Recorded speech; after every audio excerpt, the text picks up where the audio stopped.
sa ASEAN, pagpasok ni Trump, kinamayan niya ang halos lahat ng leaders dyan. Except kay Marcos Jr. na mataas yung ihi. Akala niya siguro lalapitan siya ni Trump. Tignan ninyo dito. Pagpasok dito ni Trump, ayan na ho. Pagpasok ni Trump dyan, ayan, paakyat siya sa entablado.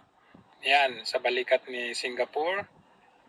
Ayan, Brunei. Okay, kinamayan. And then, tumabi siya. Sumilip muna siya. Sinilip niya, ay, si Bangag to, sabi niya. Dito. Nakita niya si Anwar. Ayan, sabi na, sumilip siya, ay, si Bangag to. Bahala na dyan, sabi niya. So, ayan. So, nakita naman ninyo, dyan pa lang, na-snap siya dyan.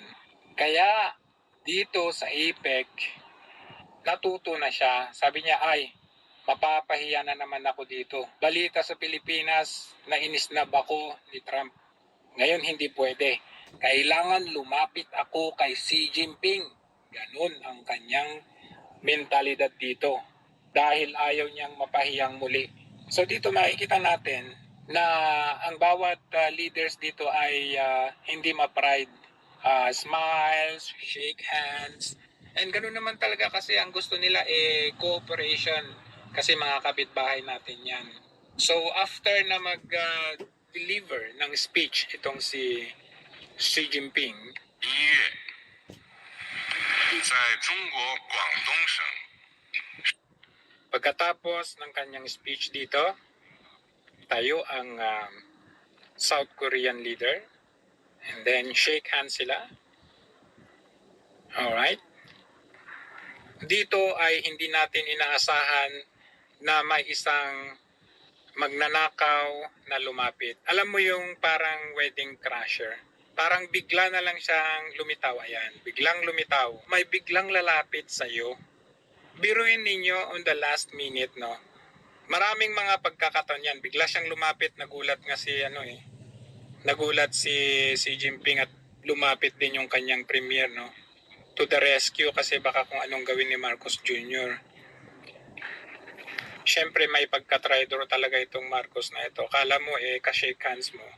Bukas pala gusto ka nang bombahin. O ayan, so lumapit yung premier.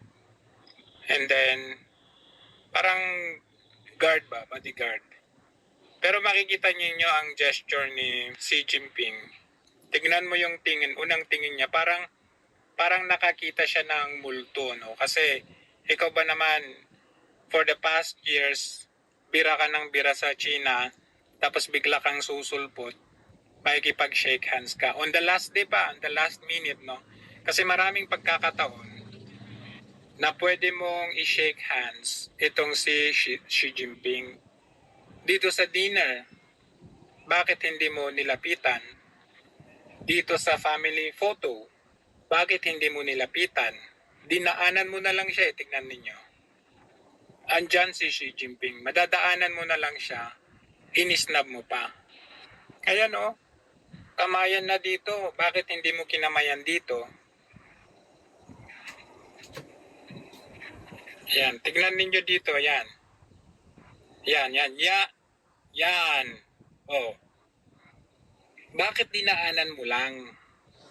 Tapos dito sa huling pagkakataon, out of nowhere, dahil baka mapahiya ka, last day na lang, bigla ka na lang lumapit sa tao. Tingnan nyo naman yung nagulat na may biglang lumapit. Oh, nagulat.